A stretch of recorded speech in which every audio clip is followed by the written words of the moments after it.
శ్రీ త్రినాథ వ్రతకల్పము. మొదటిగా వినాయక ప్రార్థన. శుక్లాంబరధరం విష్ణుం శశివర్ణం చతుర్భుజం ప్రసన్నవదనం ధ్యాయేత్ సర్వ విఘ్నోపశాంతయే అని ముందుగా గణపతిని ధ్యానించి తదుపరి ఆచమనం చేయవలెను. ఆచమనం: ఓం కేశవాయ స్వాహ, ఓం నారాయణాయ స్వాహ, ఓం మాధవాయ స్వాహ, ఓం గోవిందాయ నమః, ఓం విష్ణవే నమః, ఓం మధుసూదనాయ నమః, ఓం త్రివిక్రమాయ నమః, ఓం వామనాయ నమః, ఓం శ్రీధరాయ నమః, ఓం హృషికేశాయ నమః, ఓం పద్మనాభాయ నమః, ఓం దామోదరాయ నమః, ఓం సంకర్షణాయ నమః, ఓం వాసుదేవాయ నమః, ఓం ప్రద్యుమ్నాయ నమః, ఓం అనిరుద్ధాయ నమః, ఓం పురుషోత్తమాయ నమః, ఓం అధోక్షజాయ నమః, ఓం నారసింహాయ నమః, ఓం అచ్యుతాయ నమః, ఓం జనార్దనాయ నమః, ఓం ఉపేంద్రాయ నమః, ఓం హరయే నమః, ఓం శ్రీకృష్ణాయ నమః. సంకల్పం: మమ ఉపాస దురితక్షయ ద్వారా శ్రీ పరమేశ్వర ప్రీత్యర్థం శుభే శోభన ముహూర్తే శ్రీ మహావిష్ణోరాజ్ఞయ ప్రవర్తమానస్య అద్య బ్రాహ్మణః ద్వితీయ పరార్ధవసి శ్వేత వరాహకల్పే వైవస్వత మన్వంతరే కలియుగే ప్రథమపాదే జంబూద్వీపే భరతవర్షే భరతఖండే మేరో దక్షిణ దిగ్భాగే శ్రీశైలస్య ఈశాన్య ప్రదేశే గంగా గోదావరి నర్మదా భగవత్ సన్నిధౌ అస్మిన్ వర్తమాన వ్యావహారిక చంద్రమానేన నామ సంవత్సరే ఆయనే ఋతౌ మాసౌ పక్షే తిథౌ వాసరే శుభనక్షత్రే శుభయోగే శుభకరణ ఏవంగుణ విశేషణ విశిష్టాయాం శుభతిథౌ శ్రీమాన్ గోత్రస్య నామధేయస్య మమ ధర్మపత్ని సమేతస్య సకుటుంబస్య క్షేమ స్థైర్య విజయ అభయ ఆయుర ఆరోగ్య ఐశ్వర్యాభివృద్ధ్యర్థం ధర్మార్థ కామ మోక్ష చతుర్విధ ఫల పురుషార్థ సిద్ధ్యర్థం సర్వారీష్ట పరిహారార్థం సర్వభీష్ట స్థిత్యర్థం శ్రీ త్రినాథ దేవతా ప్రీత్యర్థం శ్రీ త్రినాథ దేవతా ముద్దిశ్య ప్రీత్యర్థం యావశక్తి ధ్యాన వాహనాది పూజాం కరిష్యే అని సంకల్పం చెప్పుకున్నాక త్రినాథ వ్రతమును ప్రారంభించాలి. త్రినాథ అష్టోత్తర శతనా. ఓం పునర్వసవే నమః, ఓం మాధవాయ నమః, ఓం మహాదేవాయ నమః, ఓం సిద్ధయే నమః, ఓం శ్రీవరాయ నమః, ఓం నవనాయకాయ నమః, ఓం హంసాయ నమః, ఓం హరిణే నమః, ఓం భవాయ నమః, ఓం ఆనందదాయ నమః, ఓం గురవే నమః, ఓం ఆగమాయ నమః, ఓం అనలాయ నమః, ఓం బుద్ధయే నమః, ఓం పద్మనాభాయ నమః, ఓం సుఫలాయ నమః, ఓం జ్ఞానదాయ నమః, ఓం జ్ఞానినే నమః, ఓం శశివిందవే నమః, ఓం పవనాయ నమః, ఓం ఖగాయ నమః, ఓం సర్వవ్యాపినే నమః, ఓం రామాయ నమః, ఓం నిధయే నమః, ఓం సూర్యాయ నమః, ఓం ధన్వినే నమః, ఓం అనాథనిధనాయ నమః, ఓం పవిత్రాయ నమః, ఓం మణిపే నమః, ఓం పరమేశ్వరాయ నమః, ఓం విక్రమాయ నమః, ఓం కాంతాయ నమః, ఓం మహేశాయ నమః, ఓం దేవాయ నమః, ఓం అనంతాయ నమః, ఓం మృదవే నమః, ఓం అక్షయాయ నమః, ఓం తారాయ నమః, ఓం హంసాయ నమః, ఓం వీరాయ నమః, ఓం ఆదిదేవాయ నమః, ఓం సులభాయ నమః, ఓం తారకాయ నమః, ఓం భాగదాయ నమః, ఓం ఆధారాయ నమః, ఓం సూరాయ నమః, ఓం సౌర్యాయ నమః, ఓం అనిలాయ నమః, ఓం శంఖవే నమః, ఓం సుకృతివే నమః, ఓం తపసే నమః, ఓం భీమాయ నమః, ఓం గదాయ నమః, ఓం కపిలాయ నమః, ఓం లోహితాయ నమః, ఓం సమాయ నమః, ఓం అజాయ నమః, ఓం వసవే నమః, ఓం విషమాయ నమః, ఓం మాయారూపాయ నమః, ఓం భీమాయ నమః, ఓం కవయే నమః, ఓం వేదాంగాయ నమః, ఓం నామనాయ నమః, ఓం విశ్వతేజసే నమః, ఓం వేద్యాయ నమః, ఓం సంహారాయ నమః, ఓం దమనాయ నమః, ఓం విశ్వదంకాయ నమః, ఓం బంధకాయ నమః, ఓం అజాయ నమః, ఓం అనితాయ నమః, ఓం ఈశానాయ నమః, ఓం బలవతే నమః, ఓం మహాదేవాయ నమః, ఓం సుఖదాయ నమః, ఓం పరాత్పరాయ నమః, ఓం క్రూరనాశినే నమః, ఓం భోగాయ నమః, ఓం శుభసంధాయ నమః, ఓం పరాక్రమాయ నమః, ఓం సతీశాయ నమః, ఓం సస్తరాయ నమః, ఓం దేవదేవాయ నమః, ఓం వాసుదేవాయ నమః, ఓం బ్రహ్మణే నమః, ఓం విష్ణవే నమః, ఓం మహేశ్వరాయ నమః, ఓం త్రిమూర్తి స్వరూప శ్రీ త్రినాథ దేవాయ నమః. సంపూర్ణం. ఈ వీడియో త్రినాథ వ్రత కథ ప్రారంభం. విప్రుడు మధుసూదనుని వ్యధ. భక్తులారా, ఈ త్రినాథుల చరితము నిర్మలమైన మనస్సుతో వినండి. పూర్వం శ్రీపురమునందు గల అగ్రహారంలో మధుసూదనుడు అనబడే విప్రుడు ఒకడు ఉండేవాడు. అతను కడు బీదవాడు. అందువలన భిక్షమెత్తుకుని జీవిస్తూ ఉండేవాడు. ఆ నిరుపేద బ్రాహ్మణులకు కొంతకాలమునకు ఒక కుమారుడు కలిగాను. ఆ పసికందు పాలు లేక శోషించిపోతూ ఉండేవాడు. ఆ బడుగు బాబని ఇల్లాలు బిడ్డ కొరకు భర్తనకు ఆవుని తెమ్మని కోరింది. ఓయి, నీకు ఇదేమి ఆలోచన? మనము చూడగా కడు పేదవారు, నేనెట్లా ఆవును తేగలను? నా వద్ద ధనము రత్న మాణిక్యములు నేనిట్లు లోకాల గద్దెకు పొందగలను. శ్రీమంతులకే అన్ని వసతులు సమకూరును, వారికే ఈ లోకం మన్నన చేస్తూ ఉందన్నారు. ఆ మాటలకు భార్య ఎంతగానో వెలిపించింది. గోడున దుఃఖించి, ఓ బ్రహ్మదేవ, ఈ బిడ్డని మా వంటి బీదవాడి ఇంత ఎందుకు పుట్టించావయ్యా? ఈ బిడ్డను మేమెలా బతికించుకోగలము? ఆ మాటలకు మధుసూదనుడు చింతించిన వాడై తన కమండలము ఇంటిలో గల చిల్ల సామానులు అమ్మి 5 రూపాయలు తెచ్చి భార్య చేతికిచ్చాడు. ఆమె ఎంతగానో సంతోషించి, నాదా, ఈ 5 రూపాయలు పట్టుకుని వెళ్లి ఒక ఆవును కొని తీసుకురావాల్సిందని పంపించింది. ఆవును కొనడానికి మధుసూదనుడు ఊరూరు తిరిగి ఒక సంపన్నుడున్న గ్రామం చేరుకున్నాడు. సిరి సంపదలున్నవాడు, పాడి పంటలకు పొదవలేనివాడు అగు ఆ శ్రీమంతుడికి మందలో ఒక ఆవు పేదవారి పొలాల్లో బడి పంటలను నాశనం చేస్తూ ఉండేది. రైతులు ఫిర్యాదులు విని ఆ శ్రీమంతుడు ఆవును వదిలించుకోవటం మంచిదని ఆ 50 రూపాయలకి చిత్తు చేసే ఆవుని 5 రూపాయలకి ఎవరికైనా ఇచ్చేస్తానన్నాడు. ఆ మాటలు విన్న మధుసూదనుడు ఆవును దూడను తనకిమ్మని తన వద్ద గల 5 రూపాయలు షావుకారు చేతిలో ఉంచాడు. ఓ ఈ బ్రాహ్మణుడా, ఇదేమి వెర్రియాశ నీకు అన్నాడు. అయ్యా, ఇప్పుడే మీరు అన్న మాట నిలబెట్టుకోండి, మాట తప్పి అసత్యవంతులు అవ్వకండి అన్నాడు. అతడు ఇవ్వకపోతే అసత్య దోషం తగులుతుందని ఆవును దూడను 5 రూపాయలకు ఆ బ్రాహ్మణుడికి ఇచ్చివేశాడు. ఆవుని దూడను తీసుకువచ్చిన భార్యకు అప్పచెప్పాడు మధుసూదనుడు. ఆమె ఎంతగానో సంతోషించింది. ఆవు పాలతో బిడ్డని జాగ్రత్తగా పెంచుతున్నది. కొంతకాలం గడిచిన తరువాత ఒక రోజు ఆ ఆవు ఎటో వెళ్లిపోయింది. దాన్ని వెతుకుతూ మధుసూదనుడు ఊరూరు తిరుగుతూ ఉండగా అతనికి ఒక చెట్టు కనబడింది. చూడగా అది గొప్ప మర్రి చెట్టు. ఆ చెట్టు కింద కూర్చొని విశ్రాంతి తీసుకున్నాడు. లేచి వెళ్లిపోతుండగా అతనికి ఆ చెట్టు మీద 3 వ్యక్తులు కనిపించారు. వారు మధుసూదనుని ఉద్దేశించి, విప్రుడా, నీకొచ్చిన కష్టమేమి? ఎక్కడికి వెళ్తున్నావు అని అడగగా అతడు తన ఆవు పోయిందని సంగతి, దానిని ఎవరైనా దొంగలించారేమో అని ఈ దినం సిరిపురం సంతకు వెళ్ళుచున్నాను. ఎవరు దొంగలించినా ఆ సంతలోనే కదా అమ్ముకోవాలి, అందుకని అక్కడకు వెళుతున్నాను అన్నాడు. ఓయి, మేము త్రిమూర్తులం, బ్రహ్మ విష్ణు మహేశ్వరులం. నీవు సిరిపురం సంతకు వెళ్తున్నావు కనుక అక్కడ నుండి మాకు 1 పైసా గంజాయి, 1 పైసా ఆకు చెక్క, 1 పైసా నూనె తెచ్చి పెట్టవలసింది అన్నారు. అయ్యలారా, నేను నిరుపేదను, చేతిలో పైసా అయినా లేదు, మీరు కోరిన సరుకులు ఎలా నేను తేగలను అన్నాడు. విప్రోత్తమ, విచారించుకో, అదిగో గోరింట పొదలు కనిపించుతున్నది, దాని మొదట్లో 3 పైసలున్నాయి, అవి పట్టుకు వెళ్ళి మాకు సరుకులు తెచ్చిపెట్టు అన్నారు త్రినాథులు. మధుసూదనుడు వెళ్ళి ఆ పొదల్లో గల 3 పైసలు తీసుకున్నాడు.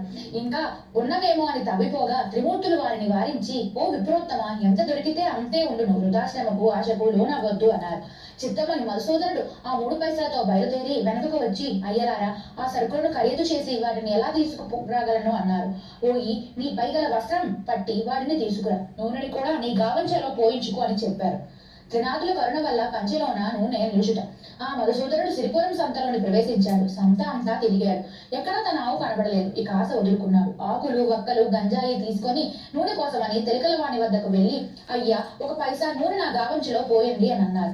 ఆ బ్రాహ్మణుడు పిచ్చివాడు కాబోలు అనుకొని నూనె లేదన్నాడు. ఒక ముసలి తెలకలి వారి వద్దకు వెళ్లి 1 పైసా నూనెను నా గావంచులో వేయమన్నాడు. దిగో మడ్డి నూనె ఎంతటిది కావాలన్నా ముసలివాడు నాకు 1 పైసా నూనె మాత్రం ఇవ్వమన్నాడు మధుసూదనుడు. ఆ బాపనయ్య వికారపు వాడని ఆ తెలకలవాడు పైసా తీసుకుని కొలత పాత్రను తిరగవేసి నూనె కొలిచి ఇచ్చాడు.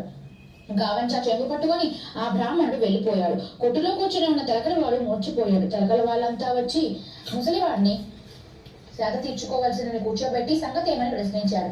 ఏమని చెప్పుదును? ఒక బ్రాహ్మణుడు వచ్చి గిద్దకు నూనె కొన్నాడు. అతడెట్టే వెళ్ళాడు. చూడబోతే కుండలో 1 చుక్క నూనె కూడా లేదని మొత్తుకున్నాడు.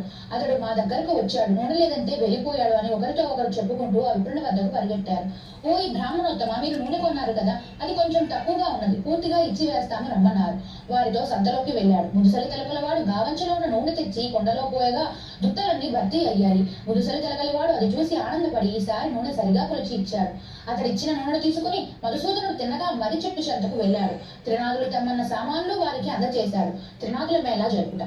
తాను అతని గ్రామంలోకి వెళ్లిపోవటానికి మధుసూదనుడు త్రిమూర్తులను అనుమతి అడిగాడు. అందుకు వారు అతన్ని ఉద్దేశించి, ఓయి, నీ యందు మాకు దయ కలిగినది, నీవు త్రినాథుల సేవ చేసినచో నీ కష్టాలు తొలగిపోవును, అనగా అయ్యలారా, ఏ వస్తువులతో మేము పూజించవలను అని అడిగాడు.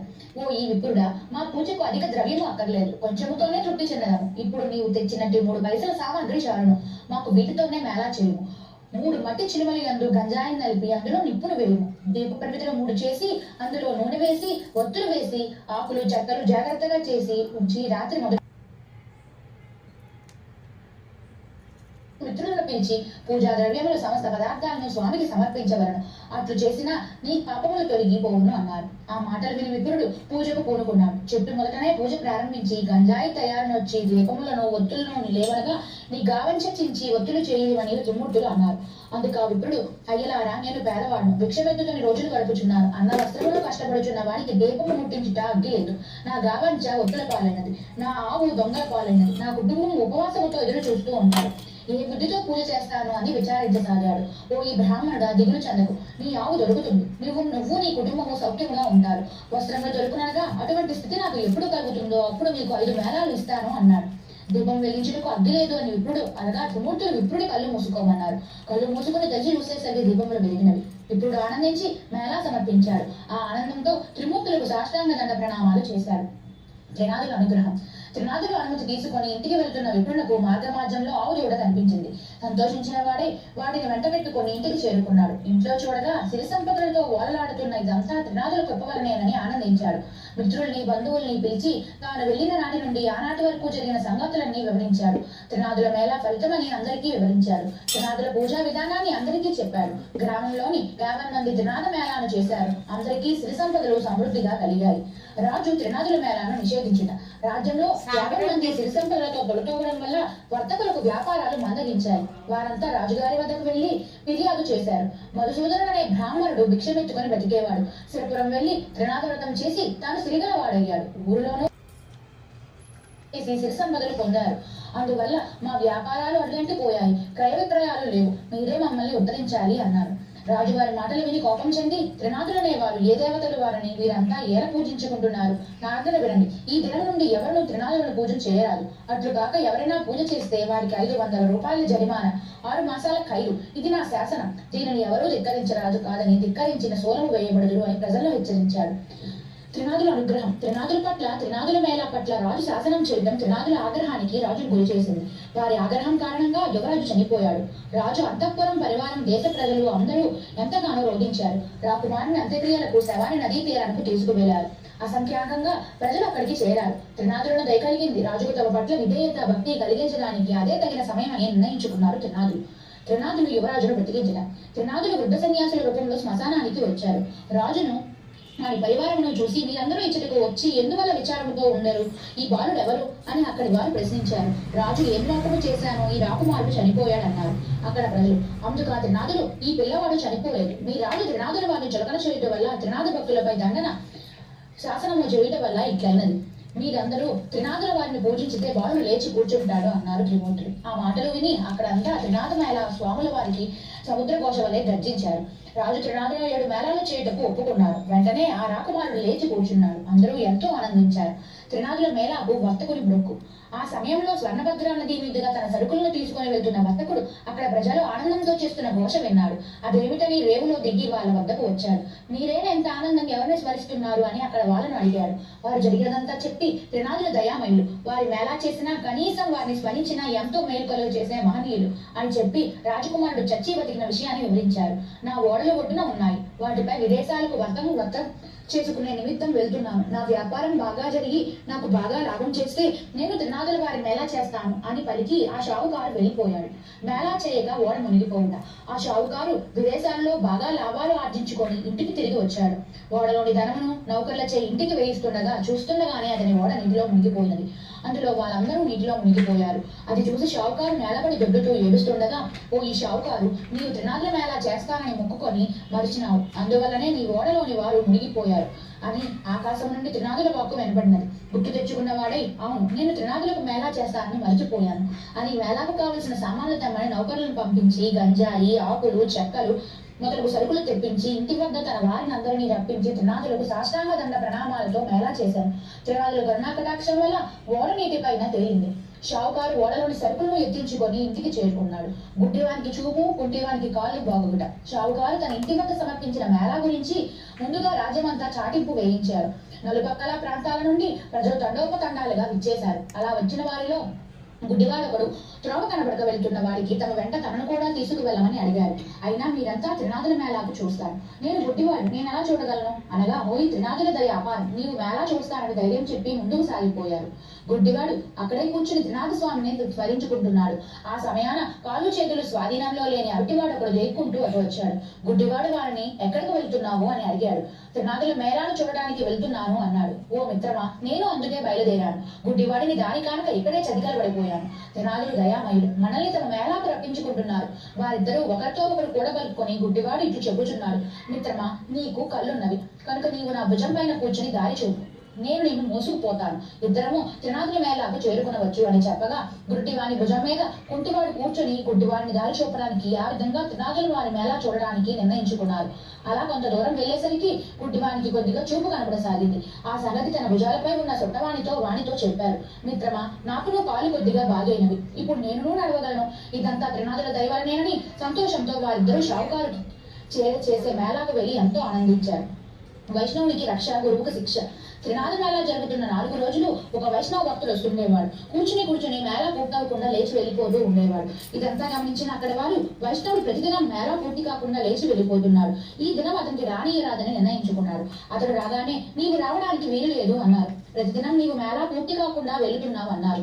అతడు తన తప్పు తెలుసుకుని ఈ దినం మేళా పూర్తయ్యే వరకు ఉంటానని వాగ్దానం చేసి కూర్చున్నాడు. అతని గురువు వైష్ణవుని ఇంత వెళ్లి తన శిష్యుడి గురించి అడుగుగా అతని తల్లి నా కుమారుడు త్రినాథ మేళాకు వెళ్ళాడని చెప్పగా తెలుసుకుని ఆ గురువు అక్కడికి వచ్చి పూజా సామగ్రిని కాలితో చిందరవందర చేయసాగాడు. అక్కడ వారు వైష్ణవుడు వాడిని పట్టుకుని బర్బరా ఇచ్చి వేశాడు. గురువు తన తప్పును తెలుసుకుని తన ఇంటికి వెళ్ళిపోయాడు. ఇంటికి వెళ్లేసరికి అతని భార్య, పిల్లలు చనిపోయి ఉన్నారు.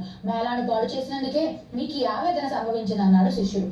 గురువు మేళా చేయట. గురువుకు పశ్చాత్తాపం కలిగింది. త్రినాథుల పట్ల భక్తితో విలపించాడు. త్రినాథుల మేళాను పాడు చేసినందుకు నాకు తగిన శిక్ష కలిగింది. నేను అదముని, మూర్ఖుణ్ణి, త్రినాథుల వారి మహిమ గురించి తెలుసుకునలేకపోయానని పరిపరి విధాలుగా దుఃఖించాడు. క్షమాభిక్షకై మేళాను చేయటకు సంకల్పించుకున్నాడు. మేళాకు కావలసిన గంజాయి, ఆకులు, వక్కలు వగైరా సామానులు తప్పించి స్వామివారికి మేళా సమర్పించుకున్నాడు. అందరితో కలిసి ఆకులు, చెక్కలు పంచుకొని సేవించి సుఖాన్ని పొందాడు. ఫలశ్రుతి. ఈ కథను విన్నవారికి, త్రినాథులు సేవించిన వారికి కుష్టు, గుడ్డి పోయి తరిస్తారు. పుత్రులు లేని స్త్రీలు ఈ కథను నిర్మలంగా వింటే సంతానవతులవుతారు. ఎవరైనా కుంటిగా గాని, మూర్ఖంగా గాని హాస్యం చేస్తే అట్టి వారికి కుంటితనము, గుడ్డితనము, దారిద్ర్యము వంటి బాధలు, అనేక కష్టములు కలుగుతాయి. త్రిమూర్తులను వేరువేరుగా పూజించవలను. ముందుగా విష్ణువును పూజించవలను. నైవేద్యమును సమర్పించి గంజాయిని అగ్నిలో వేయవలను. తాంబూలమునకు 3 భాగములుగా చేసి ఉంచగలను. త్రిమూర్తులకు ఎడమ పక్కగా వినాయకుడిని ఉంచి పూజించవలను. 3 దీపములను వెలిగించి త్రినాథమూర్తులకు దయచేసి ఉండవలను. అనంతం సాష్టాంగం పడి త్రినాథులకు నమస్కరించవలను. నిర్మల మనస్సుతో భక్తిభావంతో కథను వినవలను. నివేదించిన ప్రసాదమును తీసుకుని అందరికీ పంచవలను. త్రినాథులను పూజించండి, సుఖ సంతోష సౌభాగ్యాలను పొంది తరించండి. శ్లోకం. మంగళం భగవాన్ విష్ణు, మంగళం మధుసూదన, మంగళం పుండరీకాక్ష, మంగళం గరుడధ్వజ, నీలాచల నివాసాయ నిత్యాయ పరమాత్మనే శ్రీ లక్ష్మీ ప్రాణనాదాయ జగన్నాథాయ మంగళం, దత్తాత్రేయ పూజాయ శ్రీ త్రినాథాయ మంగళం. మంగళం శ్రీమంగళం నిత్య మంగళం. శ్రీ త్రినాథ వ్రతకల్పం కథ సంపూర్ణం. నా వీడియో మీకు నచ్చినట్లయితే నా ఛానల్ని సబ్స్క్రైబ్ చేసుకొని